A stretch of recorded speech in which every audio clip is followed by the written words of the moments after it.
Ukrainian authorities extinguished the fire that broke out on Thursday night at the Zaporizhzhia nuclear power plant and amid military actions in the country. Another social leader was murdered in Colombia, the 34th so far this year, according to the Institute for Peace and Development Studies. 56 people died and 194 resulted injured in a suicide attack during Friday prayers at a Shiite mosque in the city of Peshawar in Pakistan's northwest.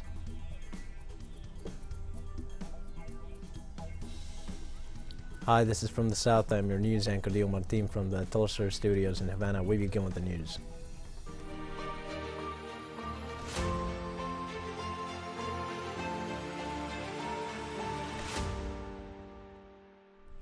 Ukrainian authorities have extinguished the fire that broke out on Thursday night at the Zaporizhzhia nuclear power plant amid military actions in the country.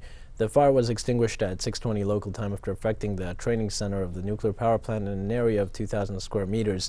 The damaged building is located outside the plant where, according to Ukrainian authorities, the levels of radioactivity are within normal ranges. Earlier in the day, alleged rockets had hit the car park of the nuclear power plant and started flames. Experts said the Zaporizhzhia plant is a super-protected facility designed for direct bomb hits and programmed so that the nuclear reactor shuts down automatically in case of any danger.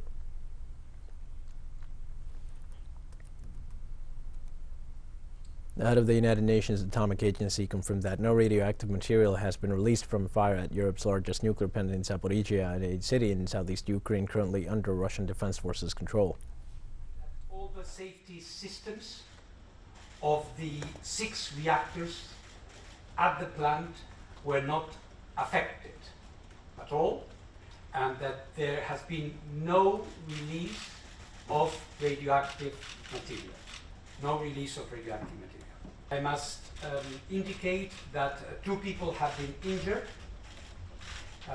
These people, according to the information we have, are not operators or technical people, and they are part of the security personnel around the plant.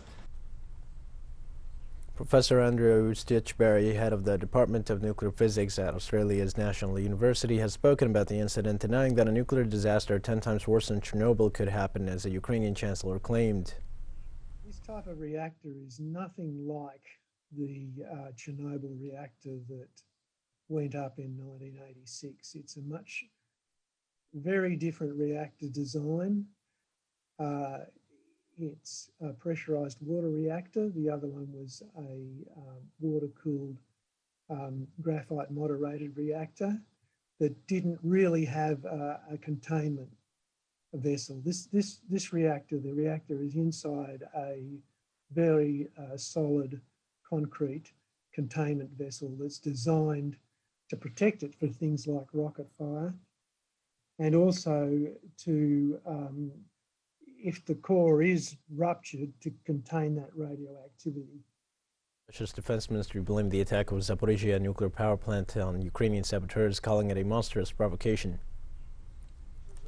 Last night, on the territory adjacent to the power plant, the Kyiv nationalist regime attempted to stage a monstrous provocation. On March 4, at about 2 a.m., while patrolling the protected area adjacent to the Zaporizhzhia nuclear power plant, a Rosgvardia mobile patrol was attacked by a Ukrainian sabotage group. In order to provoke retaliatory fire at the building from the windows of several floors of a training complex located outside the power plant, heavy fire from small arms was opened on the Rosgvardia servicemen. The firing points of Ukrainian saboteurs in the building of a training complex were suppressed by the return fire of the Russian patrol from small arms. Leaving the building, the Ukrainian sabotage group set fire to the training building. The purpose of the provocation of the Kyiv regime at a nuclear facility is an attempt to accuse Russia of creating a source of radioactive contamination. All this testifies to the criminal intent of the Kyiv regime or the complete loss of control over the actions of Ukrainian sabotage groups with the participation of foreign mercenaries by Zelensky. Now, Russian members of parliament adopted a text that punishes false information about the military with up to 15 years in prison. The adopted law provides for harsh prison sentences and fines for those who publish false information about the army. This amendment, adopted in the third reading by the Duma, the low chamber of the Russian parliament, provides for various prison sentences of up to 15 years if false information, as the legislation states, has serious consequences for the armed forces. Another amendment adopted on Friday also provides for sanctions, or calls to impose sanctions against Russia at a time when the country is facing heavy penalties from Western countries for its military operations in Ukraine.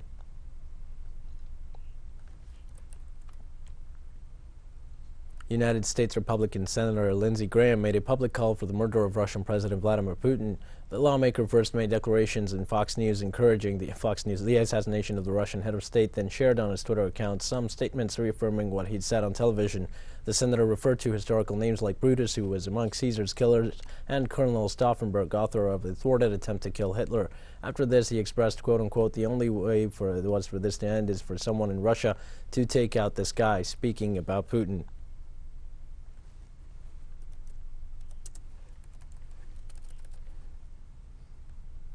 During a conversation in the Mexican Chamber of Deputies, former President of Brazil, Luis Inácio Lula da Silva, condemned all motions bidding for war and called for a peaceful solution in Ukraine. It is inadmissible for a country to feel that it has the right to install military bases around another country. It is inadmissible for one country to react by invading another. Wars lead to nothing. They lead only to death, destruction, misery, and hunger. The Panama Canal Authority reaffirmed today that the interoceanic waterway will maintain its policy of neutrality regarding the ongoing war between Russia and Ukraine.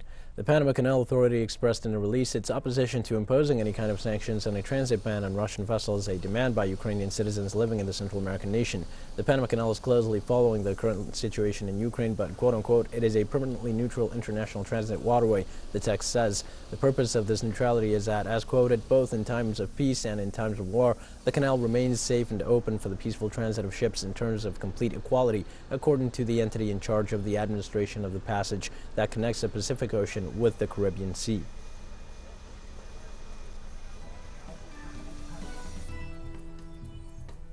We're going to take a short break now. Please join us again after this.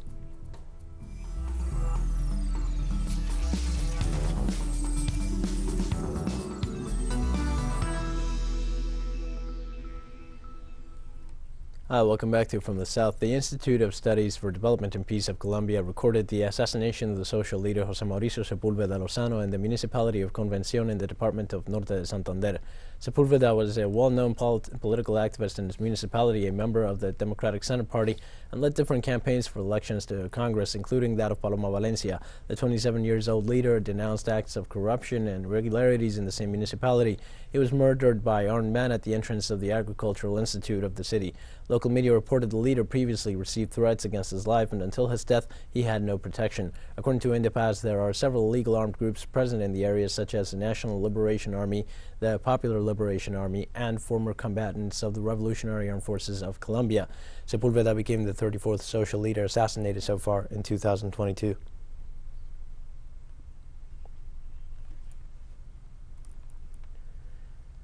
And in Venezuela, the president of that country, Nicolás Maduro, increased the monthly minimum wage to around $28. This represented an 18-fold increase to the national minimum wage, which would be 50% pegged to Petro, the government's cryptocurrency. The head of state made the announcement in an official act with a group of government employees. The president did not specify when the increase will take effect, only that it will be done in a sustainable way, controlling inflation and the exchange rate. On the other, the head of state reaffirmed the same unilateral coercive measures imposed against Russia are being applied against the Bolivarian nation since 2017, aimed at strangleholding its economy. Maduro pointed out his government has received more than 500 sanctions during the last 8 years.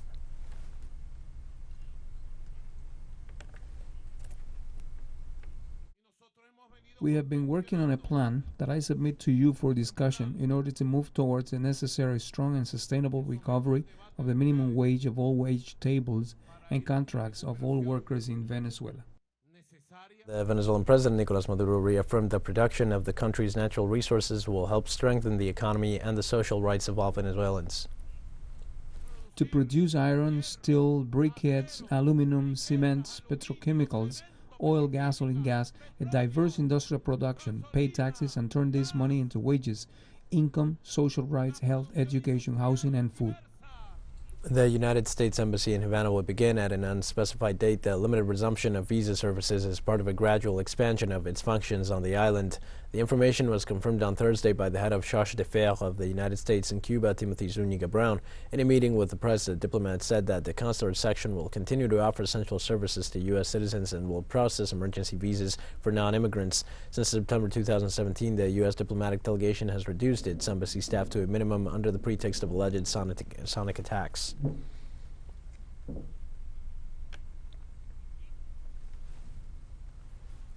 Now, the United States government authorized a Canadian company, Revolo Group, to send remittances to Cuba on its website, an action that could ease the impact of the unjust course of action approved by former President Donald Trump to suspend remittances, although it increases the transaction cost for the Cuban family. Our correspondent Lisandra Andres brings us more information on the repercussions of this measure in the Caribbean island.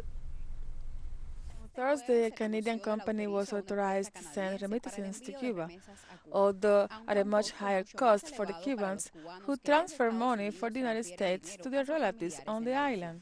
What they told me was to convert it to euros, and that in a practical sense, to get $100, you will have to be put $170 on that side to get 100 here. That is what they say. I don't know if it's real or not. I think it's excessive. I would like to see what reasons they give for this 30% increase. To whom would this rate increase go? Because I don't think it would benefit the family's members. It is always the right thing to do, because even though there are differences between the two countries, it is a right for the people and the relatives we have there to be able to help the family here. To maintain the blockade, we cannot develop economically, and if we cannot develop economically, we need someone to help us in some economic way. Yet, if they remove the blockade, we wouldn't need any remittances. Not for me in particular, but for people who have family members abroad, sending remittances is an alternative to improve their economic situation. The company Revolt Group announced on March the 3rd that the remittances will be deposited in the accounts of Cuban citizens in the freely convertible currency accounts of the Bandec, BP8, and Metropolitan Cuban banks. What was this time of suffering worth for? Nothing, because what they want to achieve they couldn't do it. And those who suffer, as always, were the Cuban families. However, experts say, although the measure is a relief, the prohibition adopted by the Donald Trump administration for regular sending of remittances to the island persists. A Canadian remittance company has been allowed, in this environment of absolute siege, of 243 measures still in force, to send remittances to Cuba in a much more expensive way than they were before, without clearly changing the rules of the game. I would say, making a sort of analogy, that is like having someone on the floor with a boot of his neck, asking him to breathe, and then allowing another person to come and give him a small hose with oxygen, also step on with the same boot, and charging him a very high price for that oxygen.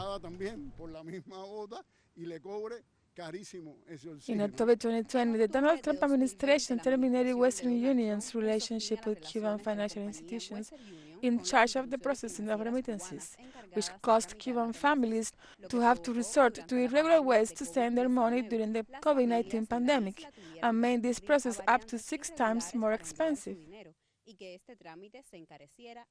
What the government of the United States, which right now has an extremist discourse on human rights, of the defense of peace and freedoms, should do is to be consistent and treat Cubans, not the government, but Cuban families, to be consistent with that rhetoric and treat them as human beings, and not as people who should be harassed, persecuted, and to whom a right is converted to a crime. Although during his presidential campaign, Joe Biden promised to reestablish the sending of remittances to Cuba, he has maintained this prohibition since his arrival at the White House. The unjust measure and the economic damage to Cubans on both shores remains in force. Lisandra Andrés, TeleSUR, La Habana, Cuba. In South Korea, the early voting for the presidential elections to be held on March 9th kicked off. 3,552 voting centers opened on Friday, so the citizens should participate in the advanced voting process. The two main contenders in these elections are Liberal Lee Jae-myung and Conservative Yoon Seok-yeol, who dispute the presidency over the next 5 years. According to the polls, voter intention posits them at the lead in the upcoming turnout. The early voting could last from Friday to Saturday and is available to the 44 million South Korean citizens eligible to vote.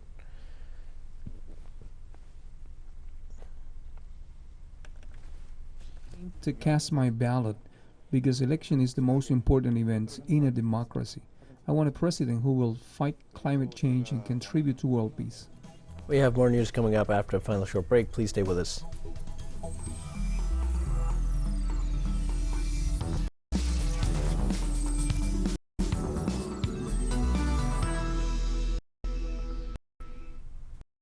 Hi, and welcome back. The two main political parties in China are meeting today and tomorrow in Beijing, the country's capital. The participants in these two meetings, popularly referred to as the two sessions, will be discussing the country's objectives moving forward.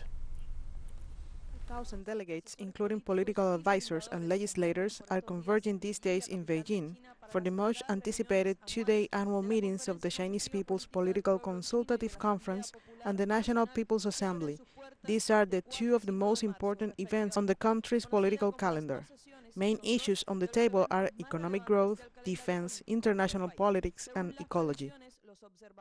As expected, observers will be closely monitoring the signals given by Chinese legislators and advisors on key issues like target GDP growth, as the world's second-largest economy prepares for 2022, with an emphasis on a steady economic development amid multiple challenges globally and regionally. China has the confidence, conditions, and capacities to achieve a stable, healthy, and sustainable development.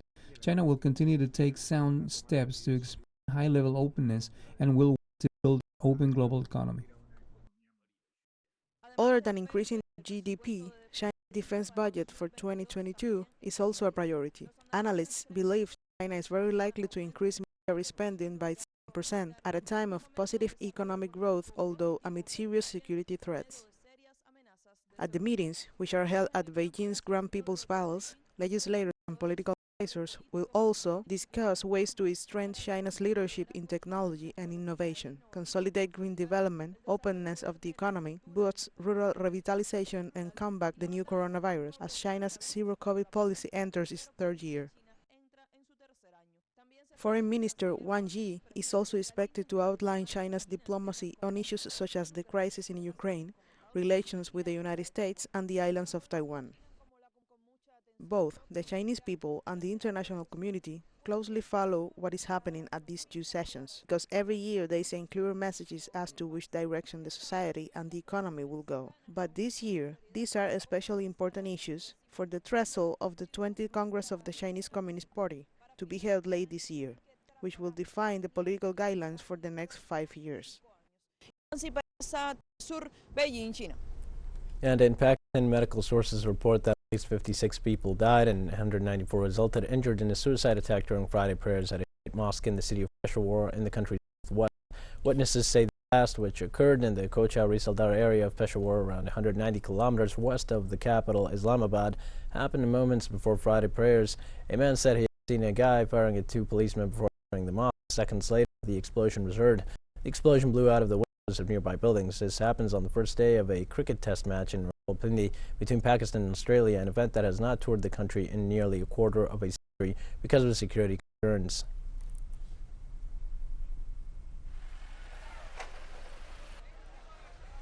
More than 50 people resulted injured in a Thursday protest in Khartoum, the capital of Sudan. The protesters were demanding a full civil government. A communique by the Sudanese Central Committee of Medical Doctors says that 55 people resulted in Thursday's anti-military protest held in the nation's capital and two other cities, Gandarif and Dongola. The Sudanese government is yet to issue a statement about the medical report. The doctors noted that since the protest began last October, reports show 83 people have died at crackdowns on said demonstrations. The gathering is asking for the re-establishing of civilian rule or in the reaction to the extraordinary measures taken by head of the army, General Abdel Fattah al-Burhan, imposing a state of emergency and dismantling the transitional government of Prime Minister Abdel Hamdok in what political parties have labeled as a coup d'etat.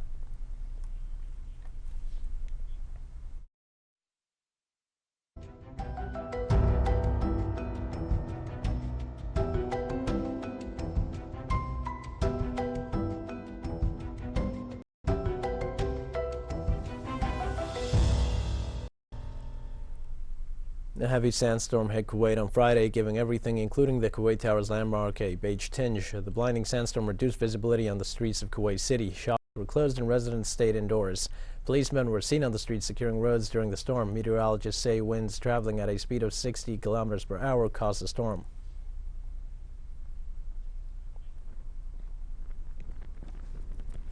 The opening ceremony of the Beijing 2022 Paralympic Winter Games got underway at the National Stadium on Friday.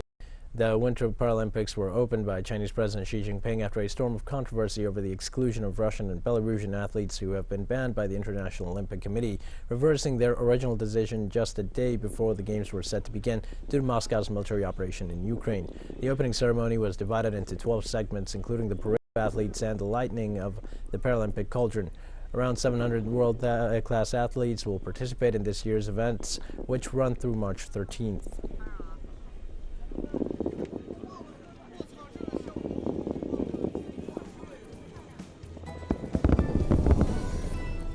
We've come to the end of this news brief, but remember you can find these and many other stories on our website at @TeleSUR English. You can also join us on social media for all the latest news. We're on Facebook, Twitter, Instagram, and Telegram. For @TeleSUR English, I'm Dio Martin. Thanks for watching.